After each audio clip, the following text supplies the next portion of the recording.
Olá, pessoal. Seja bem-vindo a mais um Resenha do PC. Hoje a gente tem aqui conosco o Leonardo Peliz, que é diretor comercial da Atier Bonhar, e a gente vai falar muito sobre essa questão do mercado que a Atier atua na questão de arquitetura e obras. E lembrando sempre que o Resenha do PC é um programa do Procurement Club e que você, para assistir todos os nossos episódios, basta você marcar lá o sininho do YouTube. Então vamos lá, pessoal.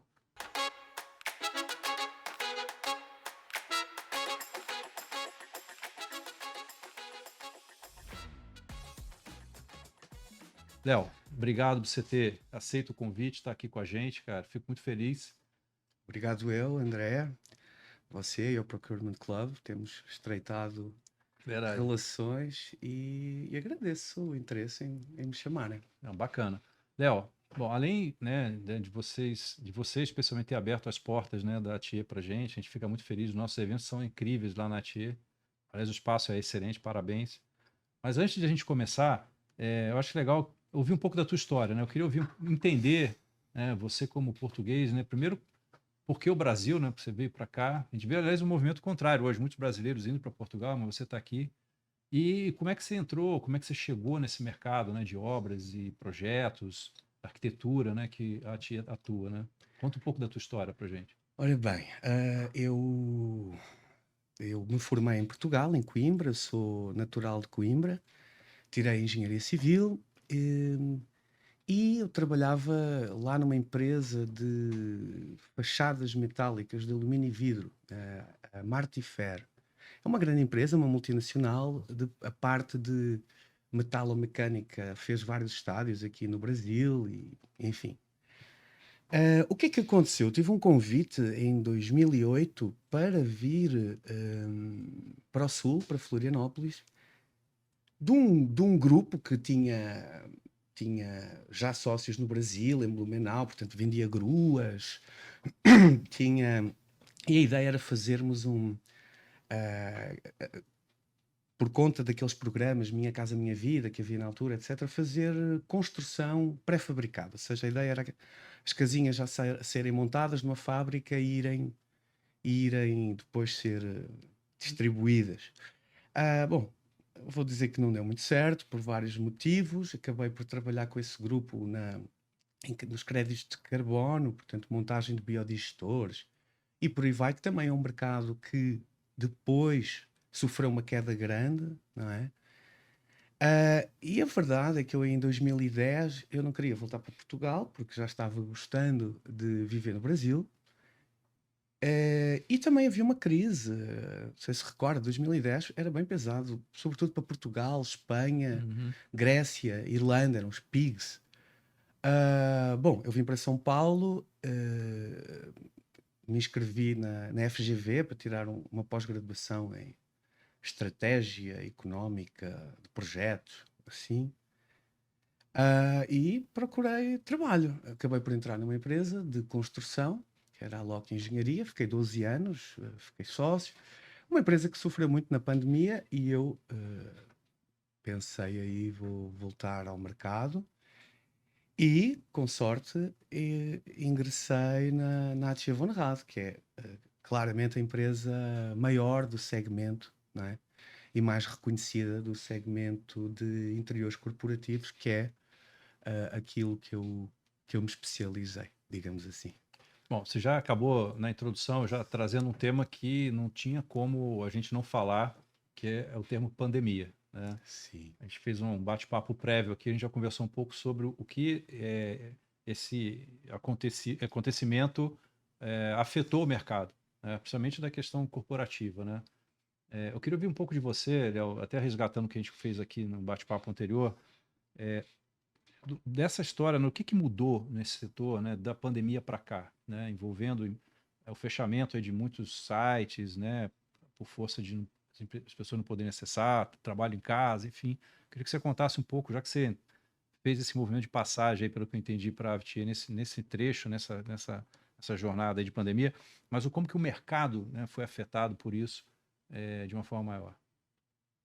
Eu diria, André, que o fim da história, ainda não chegámos ao fim deste movimento. Eu diria que, você vê até que quase diariamente nós temos mais trânsito nas ruas. É um efeito, é sintomático de que as pessoas estão saindo para não trabalhar em casa e trabalhar no escritório, onde seja, fora de casa. O que é que aconteceu? 2019 nós vivemos um ano muito bom, não é? No mercado de interiores corporativos. Em 2020, de repente, em março, ninguém mais vai para o escritório. Não é? Foram meses em que aquela dúvida fazia com que ninguém fosse ao escritório e as próprias indicações do Governo do Estado era ninguém poderia ir para os escritórios. Houve algumas precipitações até, nunca a empresa X nunca mais vai trabalhar no escritório, porque está funcionando super bem, o trabalho remoto. Ora, para algumas empresas, algumas sofreram muito, obviamente. Para algumas empresas funcionou bem, funcionou muito bem, mas até essas empresas para as quais o trabalho remoto funcionou bem, começaram a perceber que certas questões não funcionavam bem remotamente. Não é? É estudado que a cocriação, trabalho em equipe, colaborativo, ele é muito afetado estando cada um na sua tela. Não é? Nós próprios tivemos uma falha grande de produtividade no período em que tivemos que estar afastados e percebemos que quando voltámos todos ao escritório recuperámos bastante essa quebra de produtividade. O que é que nós vemos na maioria das empresas hoje? Uma vontade, sim, de voltar ao trabalho presencial, mas também uma dúvida grande ainda de como vai ser, porque não existe uma fórmula, não é? Cada empresa tem a sua realidade e essa volta aos escritórios é diferente para cada empresa. E é diferente para a mesma empresa no Brasil, nos Estados Unidos e por aí vai. Então, eu diria que hoje há de facto uma volta aos escritórios, há muitas lideranças que nos pedem auxílio para criar espaços mais apelativos para os funcionários, não é?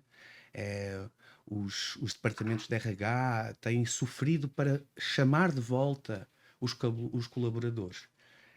Mas, lá está, a fórmula final para cada empresa ainda não está determinada e ainda existe muita dúvida. As coisas estão acontecendo mais devagar. Foi um ano que eu diria não foi bom para o mercado de interiores corporativos. Para a ATIE bateu a meta que nos propusemos no meio do ano e agora provavelmente também conseguiremos, mas à conta de muito trabalho, muito esforço, Sem dúvida. porque o mercado está dando sinais de aquecimento agora neste final do ano, mas passámos por questões este ano, não é? Uma eleição, as questões ligadas à economia interna, juros altos e as guerras pelo mundo. Uhum. Então foi um ano, eu diria, desafiador. Estamos vendo as coisas mais quentes, mas esperemos que isto se continue para 2024. Olha, você falou uma coisa que eu acho legal, que eu queria explorar aqui, que você falou da questão dos RHs, né, estarem meio que ainda desesperados em saber que tipo de atributo eles vão gerar no corporativo, no prédio corporativo, para atrair quem está em casa, né? Eu queria saber de você o seguinte: o que isso tem afetado os projetos, né, de arquitetura, né? Porque pegando, né, o que você colocou, eu estou entendendo que a visão é para tirar o cara de casa e levar o cara para o corporativo, as empresas estão pensando em oferecer no ambiente algo de diferencial para atrair o cara para estar ali, né? Que ele sinta vontade de estar ali. Ou seja, eu estou entendendo que aqueles projetos pré-pandemia, eles eram diferentes dos projetos agora pós-pandemia que vocês estão construindo em função de alguns atributos, alguns teasers, vamos dizer assim, que vocês têm que colocar no projeto. É isso? Com certeza. Repara uma coisa, André. As pessoas aprenderam. Estava com um americano de uma empresa para quem trabalhamos, ele estava falando que as pessoas aprenderam um novo skill, que não conseguem desaprender. As pessoas, algumas delas, aprenderam que também podem trabalhar em casa. E, dependendo da atividade e do número de vezes que se fica em casa, com relativa produtividade. Não é? Se não faz sentido você tirar uma pessoa que está com uma mesa, com uma cadeira, com uma tela, trabalhando e oferecer-lhe exatamente o mesmo, mas ela tem que viajar 1 hora e meia para chegar lá. Então, sim, os escritórios têm que oferecer hoje, e isso está patente nos projetos que temos feito para os nossos clientes, mais espaços colaborativos. Essencialmente isso. Essencialmente espaços onde o trabalho em equipe funciona. Eu hoje estava falando com o Sérgio Atia e ele estava-me falando, olha, a nossa sala ali de amostras que tem uma arquibancada, tem uma TV grande, estavam umas 40 pessoas lá trabalhando. No nosso auditório também estavam mais umas 40. Então nós percebemos que aqueles escritórios cheios de Aquelas mesas, vaias, né? De aquela um do lado do outro. coisa tipo refeitório, isso Uhum. não é algo que as empresas procuram hoje, não é algo que tem a ver com o mundo de hoje, mas sim um escritório com espaços colaborativos Interessante. onde as pessoas trabalham em conjunto. Eu acho que essa é a grande diferença. Não havendo uma fórmula, como eu já falei, Uhum. cada empresa tem a sua própria realidade, mas eu diria que esse é o ponto mais paradigmático dos escritórios de hoje. É interessante você falou, né? Porque eu fico imaginando, como você falou uma coisa também que eu acho legal, que é duplicar, né, o que o cara tem em casa no corporativo não faz muito sentido para a pessoa que está em casa, porque no corporativo, além de ele ter a mesma coisa, ainda tem o pênalti do deslocamento, né? E aí o corporativo ofereceu o que ele não tem em casa, que é o ambiente colaborativo, como você colocou, né? Exatamente. E esse fenômeno, Léo, aproveitando os teus insights europeus, né? Isso é no mundo todo ou é só aqui no Brasil? Como é que você vê isso, cara? Bom, eu vejo que o fenómeno é mundial, o fenómeno de volta aos escritórios. Começou, inclusive, onde começou a pandemia. As ondas foram depois sendo repercutidas para cá, mas no leste foi onde começou a voltar. Depois leste, Europa e por aí vai. E depois aqui. É um fenómeno global, mas há países que estão sentindo mais dificuldades na volta. Também um cliente que falou que, de uma forma um pouco agressiva, o CEO dessa empresa, uma grande farmacêutica internacional, em Chicago, disse: é para voltar para o escritório agora. E todo mundo tem que voltar. Há uns top-down assim que Entendi. tiveram que acontecer, porque efetivamente a produtividade caiu e não funcionou tão bem, sobretudo nos Estados Unidos, isto varia de país para país. Nos Estados Unidos, tem aquela pessoa que trabalhava em Nova Iorque, durante a pandemia comprou casa na Califórnia, foi trabalhar, mudam as leis trabalhistas. A coisa é complexa, obrigar essa pessoa a voltar para o lugar onde estava antes. Então, eu diria que varia de país para país, mas também é um fato conhecido que no Brasil a interação, a interpessoalidade, não é? Uhum. A empatia que se cria nas relações laborais com o presencial, ela não é atingida quando estamos no remoto, não é? Então eu diria que o Brasil é um dos países, estava falando há pouco que na FGV havia uma disciplina chamada negociação e administração de conflitos. Então havia um ranking comparativo dos Estados Unidos com o Brasil. A empatia nos Estados Unidos era o 15º ponto mais importante numa negociação. No Brasil era o segundo ponto, sendo que o primeiro era o conhecimento do negócio. Uhum. Então nós vemos, somos um país de gente que se relaciona com Ah, gente e sinto que aqui foi onde houve, portanto, vários pontos de vista da saúde mental, tudo, onde houve mais problemas com esse afastamento das pessoas. é interessante, né, que você falou, né? Porque Bom, eu fui negociador praticamente minha vida inteira, né? E esses dois elementos que você colocou, né? Que é a empatia e o conhecimento, né, do negócio, eles traduzem para quem está adquirindo o produto ou o serviço uma coisa chamada confiança. Ou seja, esse fornecedor me gerou confiança. Ele mostrou que conhece e a empatia me gerou mais conforto de que ele vai entregar aquilo que ele está se propondo a entregar. Porque a gente tem um histórico aqui talvez ruim de pessoas que propõem e não entregam, né? Eu não sei. Talvez o brasileiro seja muito desconfiado, não vai saber. Talvez, talvez. Há uma coisa também que eu estava aqui, Paulo, me lembrando, Paulo, André, desculpa, o, que é a tecnologia. Também houve os escritórios de pós-pandemia, nós percebemos que a tecnologia adquiriu um papel ainda mais relevante, não é? Que as pessoas possam estar numa reunião ainda é um misto de presencial com remoto.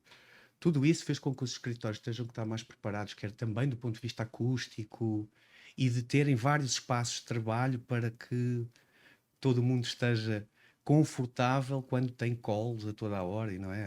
Sabemos os problemas que isso pode trazer quando está muita gente trabalhando ao mesmo tempo. Você sabe que, desculpa te cortar, mas num dos eventos que a gente fez, inclusive na TIE esse ano, a gente teve lá o Walter Longo. Não sei se Sim. você lembra, né? E ele comentou, eu não me lembro se foi durante o papo ou na prévia que a gente conversou, de uma relação de atividades que eventualmente vão ser muito impactadas pela inteligência artificial, em especial. E ele falou que o projeto de arquitetura era uma das atividades que poderiam ser bastante impactadas, né? E só somando esse comentário, que eu já vou fazer uma pergunta, né? Hoje, por um acaso, a gente postou um artigo no nosso portal de um professor de Stanford que disse que os trabalhos que mais são adaptáveis ao remoto talvez sejam aqueles mais fáceis de que uma inteligência artificial possa substituir. Porque a lógica dele é porque se são mais operacionais, que demandam menos interações, como você falou, eventualmente a tecnologia poderia começar mais facilmente por essa lista de trabalhos. Não estou dando que É sim e não, mas só estou. possível. O que é que. Bom, nós. Para nós da ATXE é um tema extremamente importante. Inclusive, o Walter foi lá. Nós tivemos uma palestra que durou praticamente um dia inteiro, com vários intervenientes. E para entendermos o que existe hoje e de que forma nós podemos utilizar a inteligência artificial no design, na engenharia, no trabalho da empresa como um todo. Bom, sabemos que ainda é algo que é uma revolução em curso, mas está dando os primeiros passos. Eu acho que ainda existe pouco controle da tecnologia, da inteligência artificial para desenvolvimento de projetos. No entanto, está aí e já está sendo utilizada. Criámos um grupo de trabalho para irmos sempre fomentando, inclusive um prémio para a primeira pessoa que trouxer, que incorporar de uma forma efetiva a inteligência artificial nos nossos projetos. Enfim, é uma questão de tempo que certamente vai acontecer, mas há uma coisa muito interessante que foi o Walter Longo que me falou. Ele disse, realmente a máquina, ela é muito importante e faz um trabalho incrível, mas nada consegue superar o homem com uma máquina, não é? Todos os primeiros passos que eu dei na inteligência artificial têm a ver com aquilo que nós demandamos. Então também as pessoas profissionais vão ter que ser altamente qualificados para saber demandar a máquina, Sim. não é? E a máquina, outra frase do Walter Longo, a máquina não consegue enxergar a vermelhidão do vermelho. Isso é algo que está no ser humano, não é? Enfim, para nós é extremamente importante essa questão. Nós estamos atentos a tudo o que acontece e de que forma nós conseguiremos incorporar e começar a estar na linha da frente do uso da inteligência artificial nos escritórios corporativos. E tem um ponto, né? Aproveitando esse gancho que você trouxe da tecnologia, né, Léo, que inclusive a gente falou também no último evento que a gente fez lá sobre inteligência artificial, que é a questão da propriedade intelectual, né? Como que vai aterrissar esse tema da propriedade intelectual usando a inteligência artificial, por exemplo, em projetos, né? Para que aquele projeto seja assinado como um projeto da TIE e não um projeto que foi feito por uma inteligência artificial pura e simplesmente, né? Eu conheci duas pessoas no evento do Procurement Club, dois advogados que só lidam com isso. Portanto, é algo que tem que correr rapidamente. Nós produzimos uma imagem. De quem é a propriedade intelectual dessa imagem? É a empresa que detém os direitos e nós temos o direito do uso, ou a imagem que foi criada por nós é nossa? Tudo isso são dúvidas e tudo isso terá que ser legislado muito rapidamente, como um dia também, com o surgimento da internet, os Estados, o legislador teve que se debruçar porque a internet era um campo de ninguém sem leis e sem regras, não é? Uhum. Então eu acho que é também das coisas mais importantes de quem são os direitos e tenho a certeza que isso tudo vai Agora, Léo, assim, evoluir rápido. eu vou fazer uma pergunta aqui meio difícil, talvez, né? Porque assim, vamos juntar tudo isso.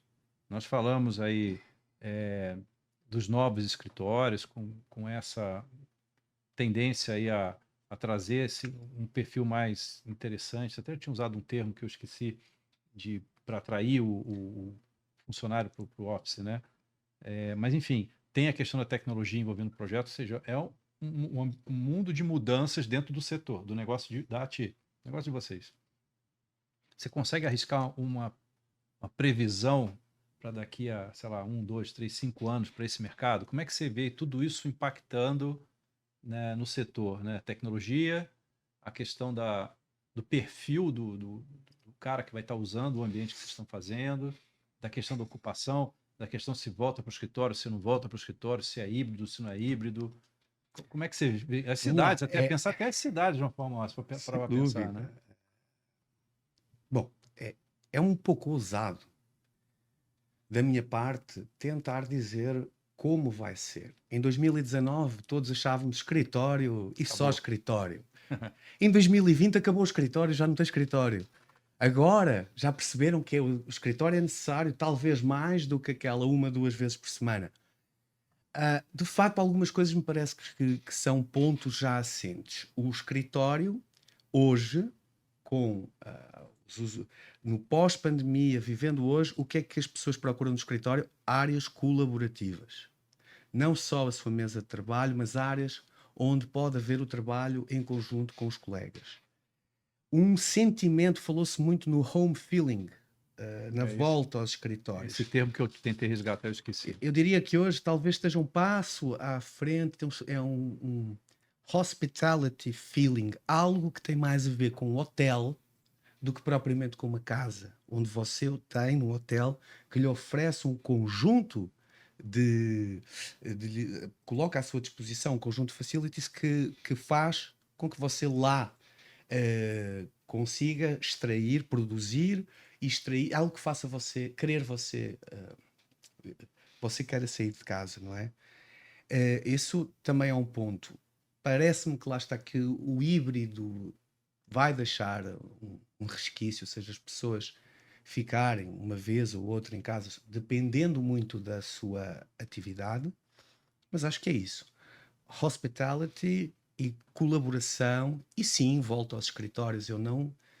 Eu vejo dia após dia as pessoas a voltar. Isso aí também acho que é um ponto assente que pode-se dar como uma verdade. Se é no próximo ano, talvez não, mas sim, não vai demorar também um grande período. E você vê uma crescente hoje na ATE, olhar de demandas de adaptação de escritório para esse conceito aí que você colocou, Com o certeza. hospitality. Com certeza, com certeza. Ele está embutido nos nossos projetos, ainda que não seja uma demanda do cliente muitas vezes os nossos clientes nós temos que os interpretar e provocar e sugerir e dali sair algo que é algo que encaixa naquele cliente. A Tchê não é eu diria, não é uma grife em que de autor, no sentido em que nós não fazemos os projetos para nós próprios e queremos apenas que fique ali a nossa marca. É claro que acaba por ficar pela qualidade que tentamos impor nos nossos projetos, mas nós fazemos projetos para os clientes, para as empresas, não é? Claramente o hospitality e o colaboracionismo e a tecnologia, eu diria que são assim três dos pilares mais importantes impostos hoje nos Agora, projetos. agora, Léo, uma coisa que, aí voltando aqui para a comunidade, né, pessoal de compras, né, uma coisa que a gente, lógico, né, a atividade de compra também foi afetada por esse movimento da pandemia. Até a pandemia, a grande maioria das reuniões com fornecedores eram presenciais. A pandemia veio e claramente, né, não teve mais reunião presencial. E eu percebo hoje que em muitas empresas não só as reuniões virtuais prevalecem em relação às presenciais, até porque gera produtividade para o comprador, que ele consegue fazer mais contatos no virtual do que numa presencial, como alguns fornecedores começaram a oferecer até soluções, eu até não sei se é o caso de vocês, mas de, por exemplo, ambiente de realidade aumentada, para o próprio cliente entrar dentro do ambiente dele, entender como é a oferta dele, se for o caso, talvez até um ambiente futuro, né, no caso de O vocês, metaverso, metaverso e que tal. tanto se falou, agora deixou de se falar um pouco por Por causa conta. da. Mas no fundo vão conviver os dois Sim, no sim. futuro, não é? Mas você acha que, assim, aí como diretor comercial, né, pegando aí teu chapéu aí de diretor comercial, as interações com clientes, né, depois da pandemia, elas também voltaram mais para o presencial, na tua opinião, ou estão mais ou prioritariamente presenciais, ou ainda tem aí um bom resquício de virtual, vamos dizer assim, nessas interações? Há o caminho de repente ser tudo virtual, das pessoas sentirem a falta da, das relações, não é? Nós somos mais no Brasil, as pessoas vivem as relações de interpessoalidade de uma forma mais intensa do que no norte da Europa, não é? O que é que o que é que eu acho? Sim, o presencial está a tomar conta de novo. Eu tive clientes de manhã no escritório, amanhã vamos receber um cliente que esteve na semana passada no escritório. Então, acho que isso aí tudo é um consenso que o virtual serve apenas por uma questão de, olha, se não conseguirmos, vai mesmo no virtual, mas que o presencial tomou conta e existe esse consenso de que favorece muito a negociação, o fechamento do negócio ser presencial, precisamente por aquilo que você falou, que tem a ver com o estabelecimento de uma confiança, É. não é? E isso a tela não consegue passar. Eu fiz esse comentário porque eu vejo também, né, principalmente novas gerações, né, que têm o hábito de se relacionar até mais por aplicativos ou, enfim, redes sociais do que até no presencial, como a gente está fazendo aqui agora. E ainda, muitas vezes até, eu vou até colocar aqui, não estou botando na conta de ninguém, mas o movimento aí das startups e daquelas coisas de você tem alguns segundos para fazer o teu speech de venda, né? Um Shark Tank qualquer que você vai lá, tem que falar em 2 minutos que tem que falar e acabou. E que tem algumas empresas que abordam fornecedores com um pouco desse DNA, do tipo, olha, é virtual e você tem pouco tempo para dar o teu recado. Ah, existe. Se me interessar, a gente continua falando, né? Existe, mas eu diria, André, que é um estágio. Ah, sim. Acontece, você tem 20 minutos para explicar um projeto muito complexo e que tem muitas razões para ser como é e que demoraria muito mais a explicar. Uhum. Já para nem falar de entrar na parte técnica em que também é importante explicar toda a engenharia por trás. Mas sim, acontece aquelas reuniões de 20 minutos, meia hora, mas isso no fundo acaba por ser, eu diria, uma triagem, um filtro, e lá na frente as empresas que passarem nesse crivo vão estar presencialmente para fechar negócios. E quanto maior o negócio, mais, mais, mais o É presencial é verdade, não importante. tenha dúvida, não tenha dúvida. Quanto maior o negócio, menos é virtual, né? Ninguém vai Exato. fechar um contrato grande Exatamente. pelo Zoom, né? Exatamente. Ô, Léo, a gente está terminando aqui, cara, mas eu queria fazer uma última pergunta. Perfeito. A gente falou, a gente gosta de falar muito de tendência. Você vê os nossos eventos, a gente sempre fala tendência, tendência. E a gente já falou um pouco, um pouco muito de tendência aqui quando você falou, quando eu te perguntei aí do futuro, né, que você imagina, mais em função do perfil das pessoas que vão estar dentro das empresas, né? Como é que esses espaços vão lidar e tal. Mas um item de tendência a gente comentou antes, mas a gente não trouxe aqui, você deu uma pincelada, eu queria colocar para a gente encerrar, que é a questão, vocês, né, como empresa, como vocês veem o futuro até do país, né, em função da questão geopolítica, cada dia a gente tem uma novidade que a gente fica de cabelo em pé, agora até um potencial guerra aqui no nosso quintal.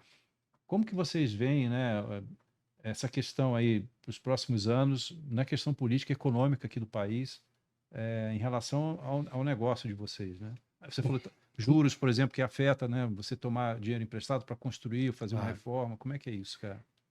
Bom, o nosso negócio de interiores corporativo, ele acaba por ser um bom barómetro da economia, anda ali muito junto, não é? Existe, mais uma vez a palavra, confiança dos empresários e eles vão para a frente, aumentam os escritórios, aumentam a área, contratam mais gente e por aí vai. Até porque são contratos de longa duração, né? O cara tem que É, acreditar para poder investir, né? normalmente são, eu diria, uma média de 5 anos, mas hoje já se vê menos e Uhum. mais.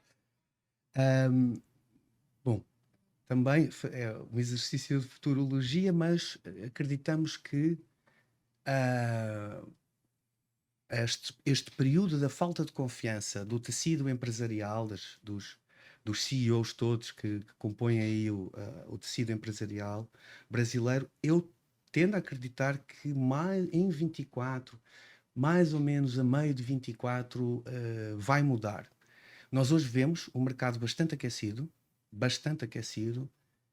e temos dúvida ainda se é um fenómeno do final do ano, que Uhum. normalmente, portanto, já existe, ou se já é essa antecipação de um 2024 com juros mais baixos, maior confiança na mudança do governo, ahm, e enfim, os problemas do mundo não serão resolvidos provavelmente em 2024, mas o Brasil é um país com uma grande capacidade de sozinho entrar e sair das crises, É não é? verdade. Da mesma forma que a gente é bom para entrar, a gente também dá um jeito de sair, né? Saímos rápido, os ciclos de crise são menores que a maioria dos países, sobretudo países europeus, então nós prevemos que 2024 vai ser um ano de retomada e aceleração. Deus te ouça. Léo, Esperemos. obrigado aí pela tua Obrigado eu pelo participação, interesse. cara. Foi bom, foi bacana. E olha, para você que assistiu aqui a gente, você já sabe, né? Para encerrar, clica lá no sininho do YouTube para ser notificado dos nossos próximos episódios e vejo vocês no próximo. Grande abraço a todos. Tchau, tchau.